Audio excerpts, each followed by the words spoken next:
জিয়াউর রহমানকে কেউ জিয়াউর রহমান কয় না, সবাই বলে শহীদ প্রেসিডেন্ট জিয়াউর রহমান। জোরে কোন কথা কন না কেন?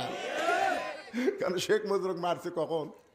তখন সব দলক কবর দেয়া বাকশাল কায়েম করছে, ওই সময় মাইরিয়া দিছে, জানাজা করার মানুষ নেই। আর শহীদ প্রেসিডেন্ট জিয়াউর রহমানকে দুনিয়া থেকে মেরে দেওয়ার পরে, হত্যা করার পরে, সেই সময় 1 কোটি মানুষ তার জানাজায় সামিল হয়েছিল। জোরে কোন কথা বলেন? নারী পুরুষ সবাই পাগলের মতন কাঁদছে। তার 1 নম্বর গুণ হলো সর্বময় ক্ষমতার মালিককে বিসমিল্লাহির রহমানির রহিম দিয়ে কাম শুরু করছেন। আপনি জানেন এই দুনিয়া থেকে বিদায় নেওয়ার পরে তার ভাঙ্গা সুটকেস পাওয়া গেছে, ব্যাংক ব্যালেন্স 1টা টাকাও ছিল না। আমরা যারা হজ করেছি, হজ করেননি ভাইজান? এখানে যারা হজ করছেন তারা আরাফার ময়দানে গেলে দেখবেন হাজার হাজার গাছ আছে।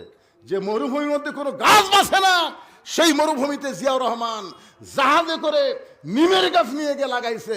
সৌদি আরবের লোকেরা কেউ নিমের গাছ কয় না, প্রত্যেকটা গাছের গোড়ায় লেখা আছে জিয়া ট্রি। সুবহানাল্লাহ। লক্ষ লক্ষ হাজি সাহেব গাছের ছায়া। কঠিন গরমের মধ্যে নিমের গাছের বাতাস যখন লাগে মনে হয় জান্নাত থেকে বাতাস আসতেছে। সুবহানাল্লাহ। আল্লাহর বান্দার এই জন্যে সবাই কোরআনের পক্ষে স্লোগান দেন, যে দল করেন অসুবিধা নেই। যতক্ষণ মসজিদের মধ্যে থাকবো আমরা কয় দল, কোরআনের মাহফিলে যতক্ষণ থাকবো ততক্ষণ কয় দল। এই জন্য সবাই বলবেন সব সমস্যার সমাধান হলো না। সব সমস্যার সমাধান আপনার বলবেন দিতে পারে আল কোরআন। আমি যে আয়াত পড়লাম না, এরই বাংলা। সব সমস্যার সমাধান আল কোরআনের আলো লিল্লাহে তাকবীর। বাইজিদ বুস্তামি পরদিন সকালবেলায় ডান কান্দে যায় নামাজ। ডান কান্দে কি? ডান বুকের উপর কোরআন শরীফ এরকম চাপে ধরছে। আপনার কোনদিন ধরছেন?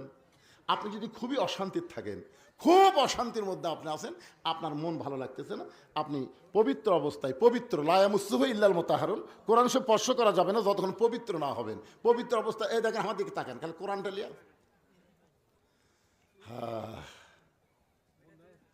কি ধরছেন কোনোদিন? এই যে ছোটবেলায় পেশাব করবার গেলে যাবেন, মাদ্রাসায় যাবেন, এই মাদ্রাসার একটা বাচ্চার পেশাব করা দেখলো আপনার সব আছে। দেখেন দেখেন কিভাবে পেশাব করে। আমার আব্দুল্লাহ, মাদ্রাসার আব্দুল্লাহ, আমি মাদ্রাসার মোহতামিম করলাম, ভাই এর যে কাজ ধরছে সিরাপ খেলেন। না হুজুর, এটা আসল কাজ নয়। তো বলে কি কাজ? কয় বার হোক আব্দুল্লাহ। পেশাব করে ফানিলে তখন 12 লোকের কাজ লুকে। কয় হুজুর, আমি পেশাব হওয়ার পরে মনে হচ্ছে আছে, আমার মনে হচ্ছে ললের মধ্যে হয়তো আটকে আছে। ঝাঁকি দিয়ে তাকে দেখি 1 ফোঁটা বাড়াছে, আমার মনে হয় আরো আছে, আবার ঝাঁকি দিলাম, নাই।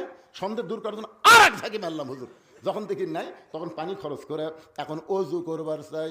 আমি বলি আব্দুল্লাহ, এমন করে পেশাব করে পানি নিয়ে অজু করবা কেন? আব্দুল্লাহ বলে, হুজুর আপনি জানেন না, আমরা আল্লাহর কোরআন পড়ি, যেই কোরআন ধরতে গেলে নিজের শরীর পবিত্র রাখতে হয়।